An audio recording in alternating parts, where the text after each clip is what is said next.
Makadi muri eZimbabwe ndinokugamuchirai paAfrica and Beyond Television Network apo patiri kutarisa zvizhinji zviri kuitika mukati menyika yeZimbabwe. Nhasi tina mukoma Perseverance Nyamagwada vatauya navo pachirongwa avo vari kutsvaga rubatsiro vari kunyika yeSouth Africa.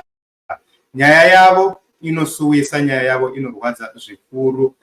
Vawirwa nedambudziko vari kuda rubatsiro kubva kumhuri yeZimbabwe. Saka tichatanga nekubvunza mukoma Perseverance, mungatsanangura here muchidimbu dambudziko renyu mamiriro arakaita?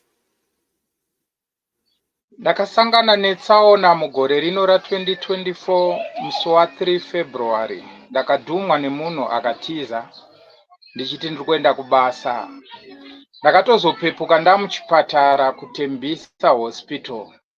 Zvikanditorera mavhiki anokwana kuita 3 ndisingazive kwandakanga ndiri. Ndakarohwa mune mota kusaidi rangu rerudyi, ndikagara muchipatara from February kusvika mwedzi wapera. Ndikaita maoperation anokwana iwo kuita 6. Ndakaiswa simbi muchiuno, ndikaiswa simbi mumabvi, nekuzosvika pakudemburwa kwandakaitwa gumbo mwedzi wapera. Ndane 1 month ndaitwa amputation.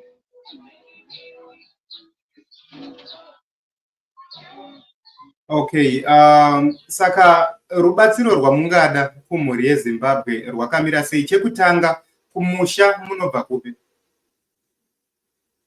Ndinobva kwaRusape, mubhukure kwaSimbi muvillage 33.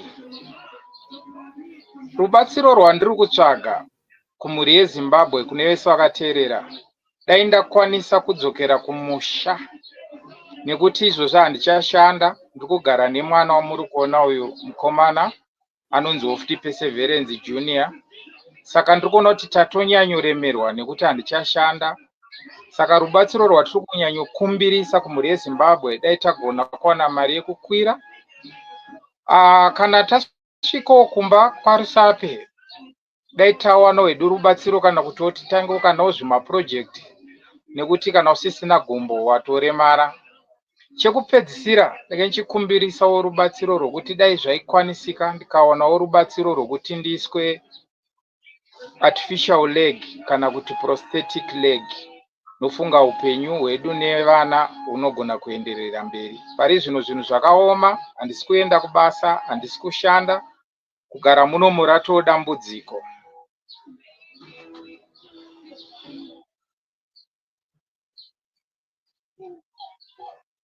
Zvinosuwisa. Mumwe mubvunzo wandingada kubvunza, veukama makambovatsanangurira here uye vakati kudii? Veukama ndinomboedzawo kukumbira rubatsiro, zvakavaomera munhu wese.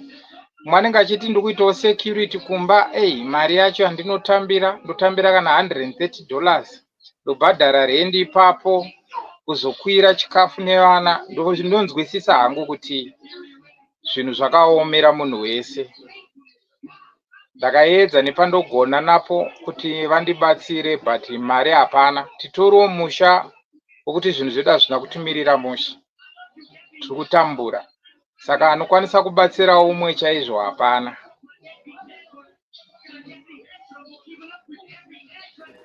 Ndizvozvo tinotenda mukoma Perseverance. Mungakwanisa kuudza ruzhinji rweZimbabwe nharembozha yenyu here kuitira avo vanogona kukubatai? Hongu, nhamba yangu yerunhare inoti +27 ikodi 79916453. Ndodzokorodza +27 79916453. Inhamba yerunhare zvese neWhatsApp.